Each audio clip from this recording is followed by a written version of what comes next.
दास के लिए तो ऐसे हैं क्योंकि मुझे अपने परमेश्वर के उस तत्व ज्ञान पर 100% विश्वास है, विश्वास हो गया था और उसी कारण से हमने अपना ये रास्ता बदल लिया था। हम एक परमात्मा की साधना पर लग गए। फिर दास ने सोचा कि मुझे आदेश मिल गया कि उपदेश देने का, फिर दास का कर्तव्य बन गया कि जनसाधारण तक इस सत्य संदेश को पहुंचाऊं। तो उसके लिए दास के रह कर ये उमंग उठती थी कि यदि ये सदग्रंथों में, जिन सदग्रंथों को पवित्र हिंदू धर्म यथार्थ सदग्रंथ मानता है, उन्हीं में ये बातें जो परमात्मा ने बोली हैं ये हैं तो सच्ची। यदि ये इनमें समर्थन मिल जाए तो परमात्मा की प्यारी आत्मा अपने भगवान को पहचान लेंगी, नहीं तो ये ऐसे ही भटकती रहेंगी। चाहे मैं कितना ज्ञान दे लूं, मेरी बात को कोई सुनेगा नहीं। क्योंकि जब तक प्राणी को ज्ञान नहीं होता, ये केवल परमात्मा से यहां सांसारिक सुख मांगने ही आता है। और सांसारिक सुख की कोई लिमिट है को नहीं। इतने सुख दे ले और एक सुख ना मिल रहा है तो ही उसी दिन फीका मुंह हो जाएगा।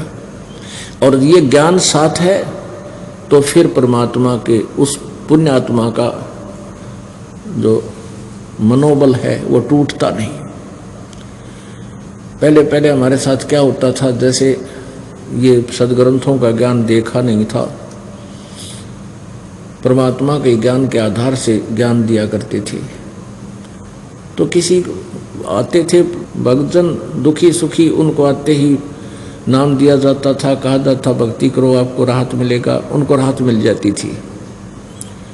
एक काम ठीक हो गया, 2 हो गया, 2-3 वर्ष तक कोई दिक्कत नहीं आई। फिर जब हमारे ऊपर आपदाएं नहीं आती तो हम गफलत करने लग जाते हैं। हम कोई ना कोई मालिक के नियम में भंग कर देते हैं और हम उस नियम को ये सोच लेते हैं कि इससे क्या फर्क पड़ा है।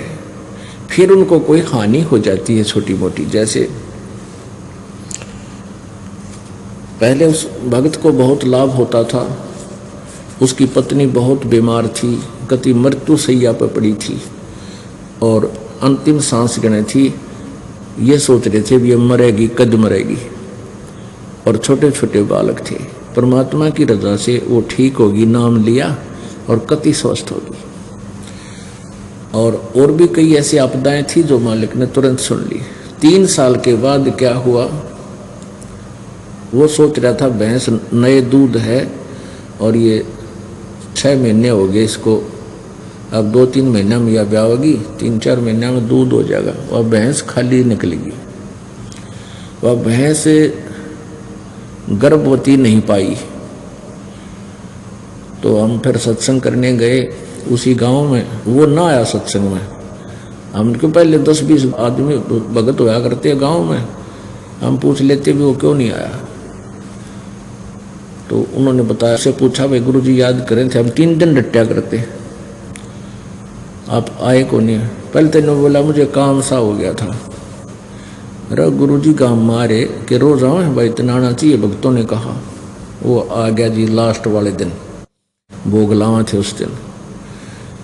फिर मैंने पूछा भाई ठीक है? बोला जी के ठीक ठाक सा, बस बुरा हाल से। मैं क्या हो गया? बोला भैंस खाली निकट गई। बस इससे बुरा हाल हो गया कि भैंस खाली निकट गई। और तेरी पत्नी मरो और बिरान माटी हो रही थी, वो कितने सुख दिए भगवान ने, सारे भूल गया। न वो तो सुख दिए थे भगवान ने, वो क्यों कर भूलू। और मैं भूल रहा तो नालायक, एक छोटी सी बात के ऊपर तो सारा खो दिया काम तने। तो पुण्यात्मा जब ये ज्ञान हो जाएगा, फिर इस तरह की बातें हृदय को विचलित नहीं करती इस प्राणी को। इसलिए सदग्रंथों का ज्ञान आपको यहाँ बुलाकर आपके हृदय में ये जचाना इस दास के लिए अनिवार्य हो गया। नहीं तो नकली संत आपको फिर भ्रमित कर देंगे और काल के जाल में फंसा देंगे। तो दास के लिए एक सदग्रंथ जो है, मुझे इनकी आवश्यकता नहीं थी, इसलिए आवश्यकता पड़ी। दूसरे ये था कि दास को ये कहना जरूरी पड़ता था कि ब्रह्मा विष्णु महेश नासवान है, इनकी जन्म मृत्यु होती है, ये अविनाशी नहीं, क्योंकि ये सच्चाई थी, भगवान ने बताई थी। अब ये सीधा ऐसे कहूं तो कोई नहीं सुने। दास ने एक दिन एक बार प्रीतमपुरा दिल्ली में सत्संग किया, 7 दिन का रखा करते, फिर हम खुला समागम करते थे। तो वहाँ पहले दिन सत्संग के प्रथम दिन ही समय था शाम को 6 से 8 का। तो शाम के समय अच्छा बड़ा पंडाल था, पूरा भर गया श्रोताओं का, क्योंकि हमने वहाँ आसपास ऐड कर रखी थी, पर्चे लगा रखे थे जो ना पंपलेट वगैरह। तो पढ़कर इसको बहुत श्रद्धालु आए। और दास ने पहले दिन सत्संग यही किया कि पूर्ण परमात्मा कौन है, परमात्मा की क्या परिभाषा है, ब्रह्मा विष्णु महेश की क्या स्थिति है। तो उस समय तक हमारे पास कोई ऐसा प्रमाण नहीं था, जैसे आजकल प्रोजेक्टर है हमारे पास, ये नहीं था। तो दास वैसे वर्बली बताया करता था, किताब दिखा भी देता था कि ये पुस्तक है, ऐसे देखिए देवी भागवत में, और पढ़ कर सुनाता था। लेकिन जब ये सुनाया तो अगले दिन कोई नहीं आया, वो सारे ब्रह्मा विष्णु महेश के पुजारी थे। अब यह समस्या आ गई भी कड़वी कुनीन को क्यों कैसे खिलाऊं समाज को भगवान। फिर कुछ दिनों के बाद परमात्मा ने सद्बुद्धि दी। एक भक्त ने कहा जी हम ऐसा करते हैं, एक प्रोजेक्टर लाते हैं और ये पुस्तक ज्यों की त्यों प्रोजेक्टर पर सामने आवेगी, और जिसका कड़वा मुंह होगा कुनीनते वो खांड खा लेगा, वो इसमें देख करके चुप हो जाएगा। तो उन श्रोताओं ने जो दूसरी बार निहाए, आस पास सबको ये कह दिया ये तो निंदा करे भाई ब्रह्मा विष्णु महेश की, ये तो सारी जो है ना उल्टी बात कहता है, ब्रह्मा विष्णु महेश को नासवान बताता है। तो आप भी नहीं आए और औरों को भी ना आने दिया, क्योंकि आसपास के क्षेत्र के वो रहने वाले थे। और विरोध और शुरू हो गया। तो दास के पास ये लालटेन रखी है और लालटेन ये प्रोजेक्टर के माध्यम से आपको दिखा देता है, तो विरोध कम हो गया। विरोध कम होने से पुण्यात्मा अब और आने लगी। ये क्रोथा कांड का कारण भी यही था। इन्होंने झूठ बोल दी सिर्फ इसलिए तुम्हारी पोल को ना खुल जा, और रामपाल का ये प्रचार बंद हुआ किसी प्रकार जब तुम्हारी जान बचे। इसलिए इन्होंने मुख्यमंत्री जी हरियाणा का सहारा ले लिया, क्योंकि ये भी आर्य समाजी है। और आर्य समाज के आचार्यों ने विरोध किया, आर्य समाज के व्यक्तियों ने विरोध नहीं किया, क्योंकि वो तो हमारे भाई हैं, बाण हैं, रिश्तेदार हैं, मामा फूफी के वह हमारे नाती हैं। और ये जो आचार्य थे जिनकी दुकान बंद हुई थी, जो उन आर्य समाज के लोगों से चंदा इकट्ठा कर करके महर्षि दयानंद के नाम से खा रहे थे, दुकान चला रहे थे, उन्होंने आग लगा दी।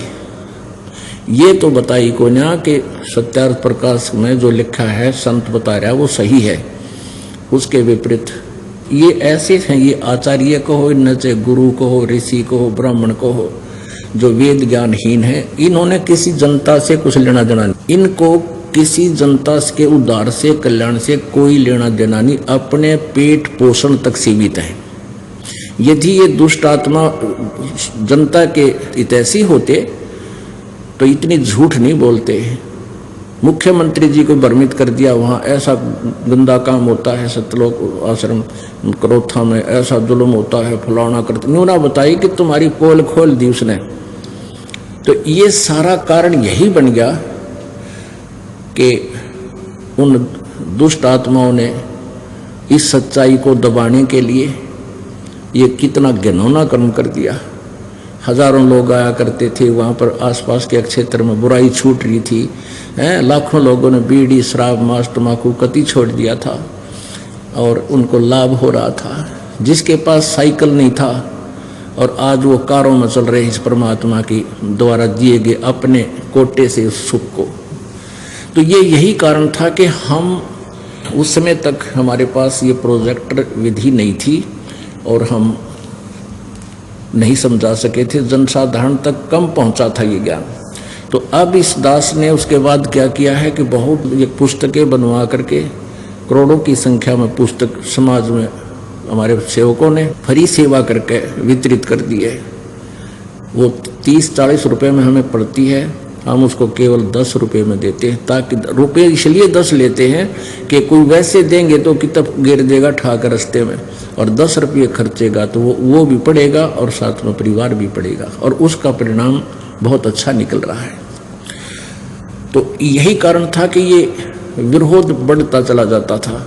अब नहीं रहा। क्यों नहीं रहा? क्योंकि सच्चाई हमने सामने रख दी। अब ये ब्रह्मा विष्णु महेश जी के बारे में ये शब्द बोलना जो दास आज बोल रहा है और ये सभी पवित्र हिंदू समाज सुन रहा है, ये कोई नहीं सुनता यहाँ पर, तुरंत चले जाते उठकर। लेकिन अब ये सच्चाई से परिचित है कि इन्हीं की स्टोरी में लिखा हुआ है, इनकी कहानी में लिखा है, इनकी जीवनी में लिखा है, फिर झूठी क्यों कर होगी? ये झूठ कहाँ से हो गई? तो आज बुद्धिमान समाज है, संकेत को समझ जाता है। और दास तो कति एक एक ए से लेकर जेड तक 20-20 बार समझाता है, दिखाता है। तो बच्चे से लेकर बूढ़े तक ये उंगलियां पर रटा गया कि कौन भगवान है, किसकी कितनी शक्ति है। हम ये नहीं कहते ब्रह्मा विष्णु महेश रिजेक्टेड है, नहीं, जितनी इनकी क्षमता है उतनी इनमें पावर अवश्य है, लेकिन ये पूर्ण मोक्षदायक नहीं है। तो एक बुढ़ा लालटेन ले जा था, अंधा वृद्ध व्यक्ति लालटेन लिए हुए रात्रि के समय लालटेन जलाकर और रास्ते जा रहा था। आगे से कुछ बच्चे आ रहे थे उछल कूद करते हुए। उस वृद्ध व्यक्ति ने, अंधे ने आवाज लगाई, बेटा ध्यान से आना, मैं अंधा हूं, देखना कहीं मेरे में टक्कर ना मार दो, मैं अंधा हूं। वो बच्चे निकट आए, उन्होंने ध्यान से देखा कि एक वृद्ध व्यक्ति लालटेन लिए हुए आ रहा है और कह रहा मैं अंधा हूं। तो उन बच्चों ने सोचा अंधा लालटेन ले रहा, ये कैसे हो सकता है? उन्होंने खड़ा होकर पूछा कि बाबा आप सचमुच अंधे हो? हाँ बेटा मैं अंधा हूं, मुझे कुछ नहीं दिखता। फिर लालटेन किस लिए लिया हुआ? बच्चों ने पूछा। तो अंधे ने कहा तुम आंखों वालों के लिए, कहीं मेरे में टक्कर मार दो अंधेरे में, बूढ़े के आड़ तोड़ दो। तो ये लालटेन आपके लिए है, मेरे लिए नहीं। तो ये एक सदग्रंथ एक लालटेन है, दास ने आपके लिए रखी, आंखों वालों के लिए। दास को कोई आवश्यकता नहीं इसकी, कहीं मेरे साथ संघर्ष ना बढ़ा दो और जो है ना आप भी वंचित रह जाओ भक्ति मार्ग से। उस अंधे आड़ी लालटेन आपके सामने लगा देता हूँ। बुद्धिमान व्यक्ति पढ़कर शांत हो जाता है और घर जाकर फिर पढ़ता है, क्योंकि यहाँ दिखाए हुए पर यकीन ना होता। एक बार ये दास नासिक में सत्संग कर रहा था 5 दिन का। तो पहले दिन शाम के समय, रात्रि के समय कुछ श्रद्धालु आए और 2 बूढ़े बूढ़े बैठे पीछे से, और प्रोजेक्टर हमारे पास था। तो इस दास ने पहले क्या किया कि ये दिखाई देवी भागवत, अंदर से ना दिखाया इसको, ऊपर से दिखा दिया ऐसे, ये देवी भागवत गीता परस गौरपुर से प्रकाशित है, इसके अंदर चला गया मैं सीधा। और वहां फिर दिखाया ब्रह्मा विष्णु महेश नासवान है, ये स्वयं कहते हैं। तो बुढ़े कहते हैं ये संत कोई षड्यंत्रकारी लगता है, इसने ऊपर की जल्द ही अपनी बनवा रखी है। तो हमारा भक्त वहां बैठे थे, जैसे यहाँ से भी गए थे, अभी सुन रहे थे सत्संग, उन्होंने वो खूब सुना। फिर क्या किया दास ने, प्रसंग 2 घंटे में 1-2 बार प्रसंग आ ही जाता है इनका, जो प्रकरण ये चल रहा था।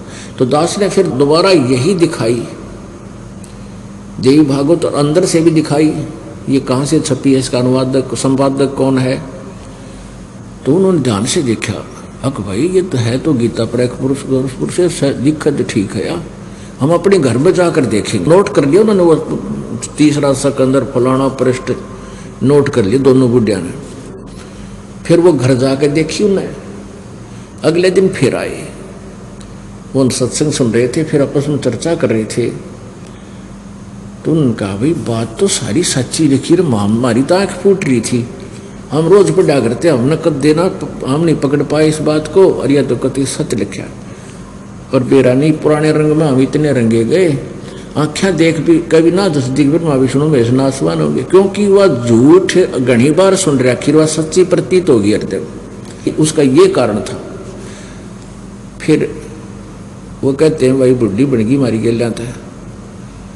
अब यह भक्ति ब्रह्मा विष्णु महेश की कर नहीं सकते हैं, और या इसको हम सच्ची भी नहीं मान रहे जो इस संत बताओगा, इसका क्या भरोसा। हमने 40 साल 50 साल खो दिए ये औरों की दंत कथा सुनते सुनते संतों की, इसकी बात पर विश्वास किए करा, यू पहली बार मिल लिया हमने बता। अब हम ना वो भक्ति जो गिरे और इसकी न स्वीकार क्यों कर करा, यू तो संत सा भी ना दिखता, साधारण सा आदमी दिखे। हम संत किसने मानना, जिसने जटा बुढ़ा रखी हो, कोई घोटम घोट कति मुंड मुंडा रखा हो, लाल कपड़े पहन रखे हो, तो हम या दूने दाना पर तपता हो कि तब डोले ढोरिया हो, तो हमारी बुद्धि उस तरह सेट हो रही है कि ऐसा हो से संत तय।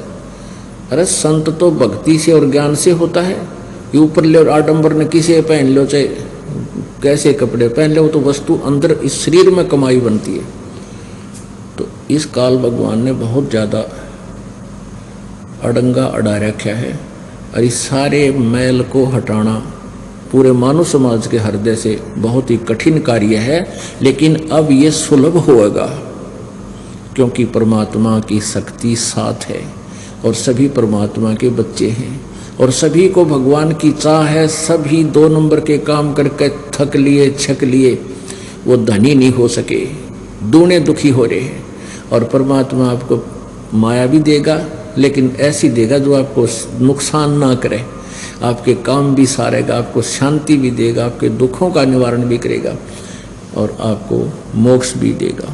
तो ब्रह्मा विष्णु महेश के विषय में हमने जो दंत कथा सुनी हुई थी, परमात्मा ने 600 वर्ष पहले यही बताया था कि ब्रह्मा विष्णु महेश नासवान है, इनकी माता दुर्गा है, पिता इनका ज्योति निरंजन काल है, और इनका जन्म मृत्यु होता है। रजगुण ब्रह्मा है, सतगुण विष्णु, तमगुण शिव जी। और आज वही सदग्रंथों में मिला हमारे को। देखिएगा श्रीमद् देवी भागवत।